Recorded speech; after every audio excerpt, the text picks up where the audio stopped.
ఓ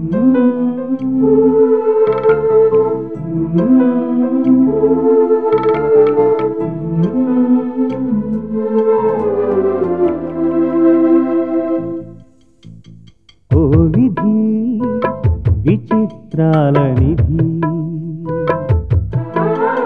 ఓ విధి విచిత్రాల నిధి, వింత కథల సారథి, ఆశ నిరాశల వారధి, నిరంకుశ నిర్ణయాల నిర్దయవానిధి, ఓ విధి విచిత్రాల నిధి, ఓ విధి విచిత్రాల నిధి.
మా అమ్మగారిని కాటేసేద్దామని ఏ ఊరి నుంచి వచ్చా పద నీ పని చెప్తా. మునక్కాయ నాగా ముక్కలు ముక్కలు తరిగేసేస్తాను. ఏటనుకుంటున్నావా?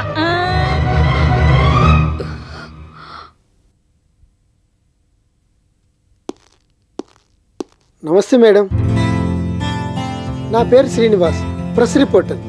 ఐసి నిన్న ఫోన్ చేసింది మీరే కదా? అవును మేడం, మా పేపర్ తరఫున మిమ్మల్ని ఇంటర్వ్యూ చేయడానికి వచ్చాను. మీరు కాస్త టైం స్పేర్ చేస్తే. షూర్, తప్పకుండా. థ్యాంక్ యూ మేడం, రండి.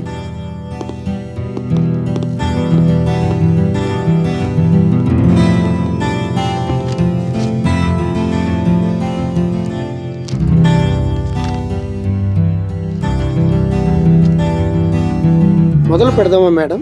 ఓకే. సాధారణంగా మహిళలు బిజినెస్ రంగంలోకి రావడానికి అంతగా ఇష్టపడరు, కానీ మీరు ఎంటర్ అయిన తక్కువ టైంలోనే మంచి పేరు సంపాదించుకున్నారు. మీ అమ్మమ్మ లక్ష్మీదేవి గారి స్ఫూర్తితో మొదటి నుంచి ఈ ఫీల్డ్ మీద ఇంట్రెస్ట్ పెంచుకున్నారా? లేదు, నిజానికి నేను ఈ రంగంలోకి వస్తాననుకోలేదు. నాకు పెద్దగా ఇంట్రెస్ట్ లేదు. కాకపోతే అనుకోని పరిస్థితుల్లో తప్పనిసరిగా ఈ ఫీల్డ్లోకి రావాల్సి వచ్చింది. ఆ పరిస్థితులేంటో కొంచెం వివరిస్తారా? తప్పకుండా. లక్ష్మీదేవి గారు నా భర్త వినోద్ చేత ఈ బిజినెస్ పెట్టించారు.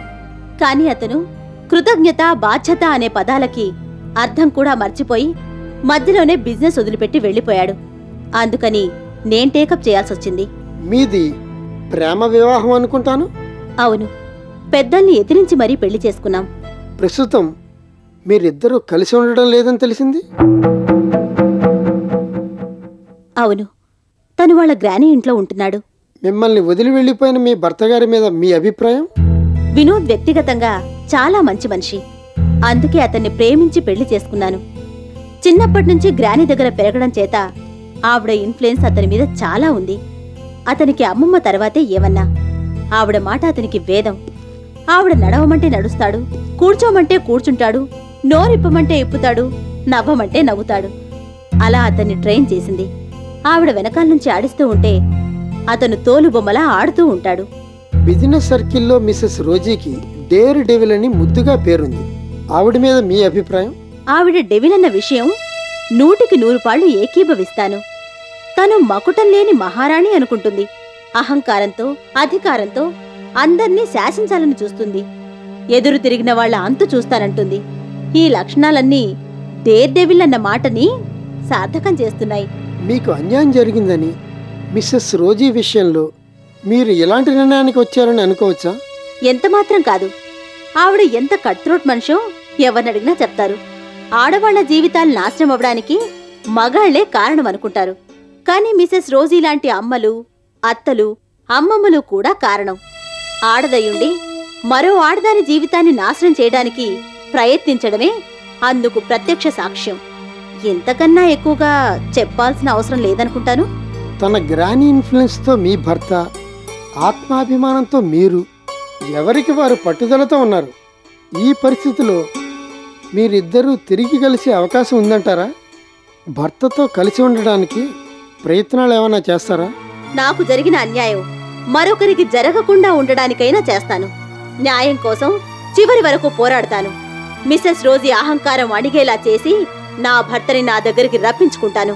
రొటీన్ ప్రశ్న అయినా అడగక తప్పదు. బిజినెస్ రంగంలో ప్రవేశించి తక్కువ టైంలో మంచి పేరు తెచ్చుకున్నారు. ఆ అనుభవంతో యువతకు స్ఫూర్తినిచ్చేలా మీరిచ్చే సందేశం ఏమైనా ఉందా? సందేశం ఇచ్చేంత గొప్పదాన్నేం కాదు, కానీ నాకు తోచింది చెప్తాను. భర్త అంటే భరించేవాడు అన్న రోజులు పోయాయి. ఏ క్షణంలోనైనా వదిలేసేవాడు అన్న రోజులొచ్చాయి. అలాంటి పరిస్థితుల్లో ఎవరి మీద ఆధారపడకుండా సొంత తెలివితేటలతో ఆత్మవిశ్వాసంతో నిలబడితేనే ఆడపిల్లలకి మనుగడ. పరిస్థితులకు బెదరకుండా ఆత్మవిశ్వాసంతో పట్టుదలగా పనిచేస్తే ఏ రంగంలోనైనా రాణిస్తారు. మీ వాల్యుబుల్ టైంను స్పేర్ చేసి నేను అడిగిన అన్ని ప్రశ్నలకి వివరంగా సమాధానం చెప్పారు. Thanks a lot madam.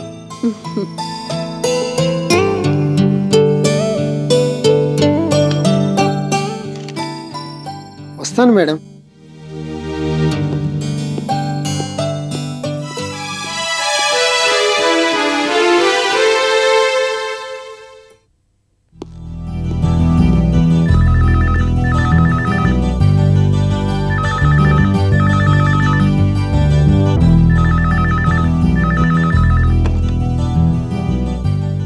Yes speaking.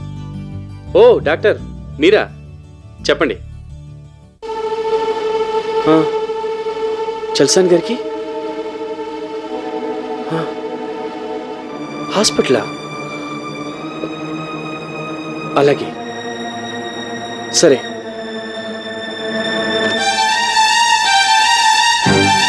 అమ్మా అమ్మా. ఏమిటి బాబు? చలసాని గారి పరిస్థితి ఏం బాగాలేదటమ్మా. ఇప్పుడే డాక్టర్ గారు ఫోన్ చేశారు. ఇంట్లో ఉంటే ప్రమాదం అని హాస్పిటల్కి తీసుకెళ్లారట. అలాగా? పద బాబు, కావలసిన వాళ్ళెవరూ దగ్గర లేకుండా ఆయన హాస్పిటల్లో ఒంటరిగా ఎలా ఉన్నారో ఏవో. పద బాబు పద.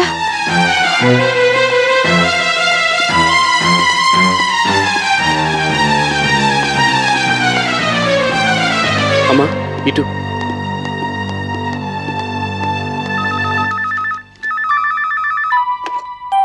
ఎస్ అలాగా, వస్తున్నాను.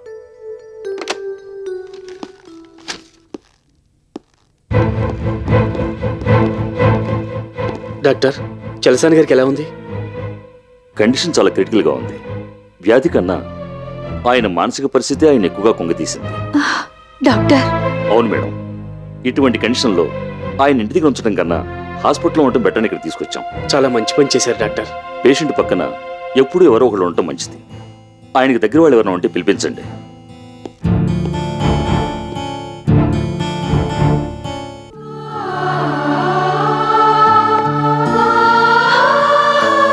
చలసానిగా నీ పరిస్థితిలో చూస్తానని నేను అనుకోలేదు బాబు. ఊరుకో అమ్మా, మనం ఏం చేయగలం చెప్పు.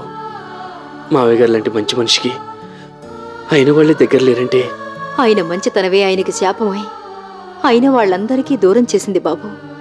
దగ్గర వాళ్ళని పిలిపించమంటున్నారు. ఎలాగమ్మా? ఆ రోజుకి ఈ విషయం తెలిసినా రాదు. వినోద్ కూడా వస్తాడని నేను అనుకోను. మావయ్య గారికి బాగా కావాల్సిన వాళ్ళు ఇంకెవరైనా ఉన్నారా అమ్మా? అమ్మా నాన్న చాలా కాలం కిందటే పోయారు. సరళనే చెల్లెలుంది, అమెరికాలో ఉంటుంది. వాళ్ళు అక్కడే సెటిల్ అయిపోయారు. తనని మాత్రం వెంటనే పిలిపిస్తాను. వెంటనే ఆ పని చేస్తే బాగుంటుందమ్మా. పద.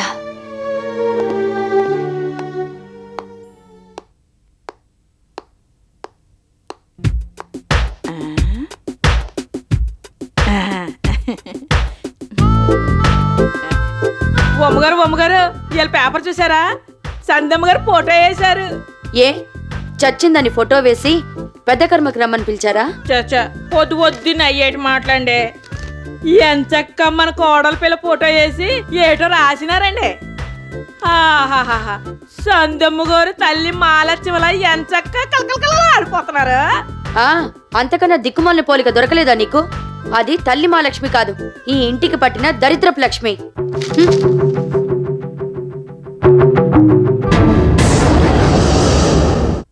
ఏటమ్మగారు అంతలా చదివేస్తున్నారు? మీ గురించి ఏటన్నా చెప్పిందేటి? చెప్పే ఉంటుందిలేండి. గాని మాట కొరికే గాని మనసు చాలా మంచిది, ఆ ఇంటి కోడలు నవ్వడం నా అదృష్టం అని చెప్పే ఉంటది.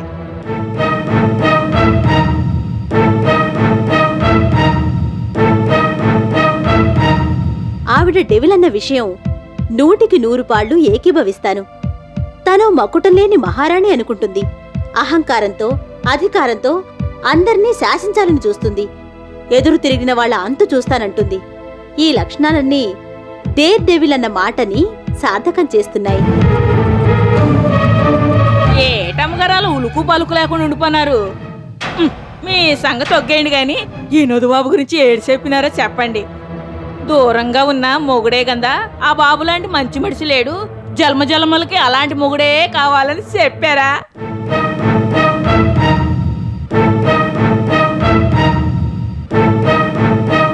లక్ష్మీదేవి గారు నా భర్త వినోద్ చేత ఈ బిజినెస్ పెట్టించారు. కానీ అతను కృతజ్ఞత బాధ్యత అనే పదాలకు అర్థం కూడా మర్చిపోయి మధ్యలోనే బిజినెస్ వదిలిపెట్టి వెళ్లిపోయాడు. అందుకని నేను టేకప్ చేయాల్సొచ్చింది. ఏటమ్మగారు జ్వరం తగిలినట్టు అలా ఉండిపోనారు? ఇంతకీ నా గురించి ఏడు చెప్పిందో చెప్పనేదు. నార్మల్ పాచి పనులు చేసుకునే దానివి నీ మొహానికి పేపర్ ఎందుకే? పో వెళ్ళి పని చూసుకో. ఏటో అందరికి ముక్కు మీద ఉంటుంది అంటారు కోపం. ఈ అమ్మకి ముఖం అంతా కోపమే. కోడల పిల్ల పేపర్లో కారం రాసినట్టుంది, అందుకే కావాలి రోగం వచ్చిన కోడినాకి గిలగిల్లా ఆడిపోతుంది. పోతలకి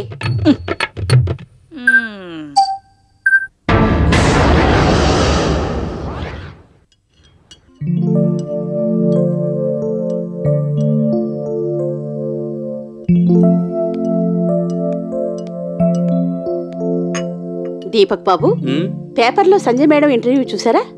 చూశాను బిడి, అదరగొట్టేసింది. జంకు గొంకు లేకుండా కుండ బద్దలు కుట్టినట్టు సమాధానాలు చెప్పింది. ఆ రోజీ పరువు బజార్న పడేలా చేసింది. ఇది చదివాకైనా ఆ రోజీకి వినోద్ గడికి బుద్ధి రావాలి. వస్తుంది బాబు. సంజయ్ బేబీ మీ అమ్మగారిలా కాదు, డేరింగ్ అండ్ డాషింగ్. ఎవరిని ఎలా ఉంచాలో అమ్మాయికి బాగా తెలుసు. కానీ ఆ మాట అంటే అమ్మ ఊరుకోదు, మన మీద ఇంతెత్తులు లేస్తుంది. లేస్తే లేవనివ్వండి, సంజయ్ బేబీ వెళుతున్నది కరెక్ట్ రూటే. పరిస్థితులను బట్టి మనము మారాలి. అవసరమైన చోట తలదించుకోవాలి, లేదంటే ఎదురు తిరిగి తాడో పేడో తేల్చుకోవాలి. సంజయ్ బేబీ చేస్తున్నది ఆ పని. కానీ పాపం దాన్ని అమ్మ తిట్టిపోస్తుంది. మొన్న సంజయ్ ఆఫీస్కి వెళ్ళి నువ్వు చేస్తున్న పనేం బాగోలేదని గట్టిగా దులిపేసి నీ ఇష్టం వచ్చినట్టు చేసుకొని వచ్చేసిందట. అమ్మమ్మకి ఇష్టం లేని పనులు చేసి ఆమెను బాధ పెడుతున్నానేమోనని సంజయ్ నా దగ్గర బాధపడింది. ఏది ఏమైనా సంజయ్ గ్రేట్. వినోద్ వదిలి వెళ్ళిపోయినా భయపడిపోలేదు. రోజీ మేడం ఎంత బెదిరించినా బెదిరిపోలేదు. అమ్మమ్మ, మీరు, నేను ఎవరి సపోర్టు లేకపోయినా ధైర్యంగా నిలబడి తన రైట్స్ కోసం ఫైట్ చేస్తోంది. చేస్తుంది. ఎందుకు చేయదు? నేను తప్ప అడిగేవాళ్ళు చెప్పేవాళ్ళు ఇక్కడ ఎవరూ లేరు. నా మాట అంటే దానికి గౌరవం లేదు. అందుకే నేనేం చెప్పినా వినడం లేదు. ఎక్కడుంటే దాని ఆటలు సాగవని అక్కడే దానింట్లోనే కూర్చొని పిచ్చి పిచ్చి పనులన్నీ చేస్తుంది. కోపంతో అలా అంటున్నారే గాని సంధ్య అలాంటి తెలివి తక్కువ పనులు చేయదు. ఏది చేసినా బాగా ఆలోచించే చేస్తుంది. నువ్వు కూడా దాన్ని వెనకేసుకొస్తున్నావు బేడి. తెలివి తక్కువ పనులు కాకపోతే అదేమైనా తెలివైన పనులు చేస్తుందా? ఒక పక్క దాని కాపురం ఏవైపోతుందేమోనని భయంతో చస్తుంటే ఇంకా కావాలని వెళ్ళి ఆ రోజీని రెచ్చగొడుతుంది. అలా రెచ్చగొట్టడం వల్ల ఏం జరుగుతుంది? అది రోజీ మనసులో పెట్టుకొని వాళ్ళిద్దరిని జన్మలో కలవనీయకుండా ప్రయత్నం చేస్తుంది. ఎంతసేపు తన ధోరణే తప్ప నేనెందుకు ఇంతలా చెప్తున్నానో అర్థం చేసుకోదు. అయినా అర్థం చేసుకోవాల్సిన అవసరం దానికే ఉంది. మీరంతా అది చేసే పనులని వెనకేసుకొచ్చి ఆహా ఓహో అంటూ ఆకాశానికి ఎత్తేస్తున్నారు. అది చూసుకొని అది మరింత రెచ్చిపోతుంది. దానికి తోడు ఈ మావయ్య సపోర్ట్ ఆవిడకుండానే ఉంది. ఇంకది నా మాటే వింటుంది. అదేంటమ్మా అలా అంటావు? మొదటి నుంచి దాన్ని సపోర్ట్ చేసింది నువ్వు. 2 కుటుంబాల్ని కలుపుతానని కావాలని సంజయ్ వినోద్ వెనకాల పడ్డప్పుడు నువ్వే సపోర్ట్ చేశావు. వాళ్ళిద్దరూ పెళ్లి చేసుకున్నప్పుడు ఉద్యోగం సద్యోగం లేకుండా తిరుగుతుంటే వాడి చేత బిజినెస్ పెట్టించినప్పుడు ఇలా ప్రతి విషయంలోనూ నేను ఎందుకమ్మా ఇవన్నీ అంటున్నా వినిపించుకోకుండా సపోర్ట్ చేశావు. ఇప్పుడు నేను అదే పని చేస్తున్నాను. అప్పుడు పరిస్థితులు వేరు. ఎలాగైనా వాళ్ళిద్దరూ కలవాలని, ఆ రకంగానే ఈ 2 కుటుంబాలు కలుస్తాయన్న ఆశతో దానికి సపోర్ట్ చేశాను. కానీ కళ్ల ముందే దాని కాపురం కూలిపోతుంటే ఎలా సపోర్ట్ చేయమంటావు? ఆ వినోద్ గారు రోజు మాటలు విని వెళ్ళిపోయాడని మనము ఏమీ పట్టించుకోకుండా వదిలిస్తే ఎలా? నిజానికి ఇప్పుడే మన సపోర్ట్ దానికి అవసరం. మనం వెనకాల ఉన్నామని తెలిస్తే ఆ రోజు కూడా భయపడుతుంది. రోజీ ఆట కట్టించడానికి కానీ సంజయ్ కాపురం నిలబడ్డానికి కానీ ఇప్పుడే దానికి మన సపోర్ట్ కావాలి. అప్పుడంటే అందరం ఉన్నాం, కానీ పాపం ఇప్పుడు అదొక్కతే ఉంది. అయినా అది ఆట పట్టించింది ఎవరినో కాదు, నా కొడుకునే. అంచేత మామగారిగా సంజయ్ నేను పూర్తిగా సపోర్ట్ చేస్తున్నాను. ఈ విషయంలో ఎవరేమనుకున్నా నేను చేయగలిగింది ఏమీ లేదు.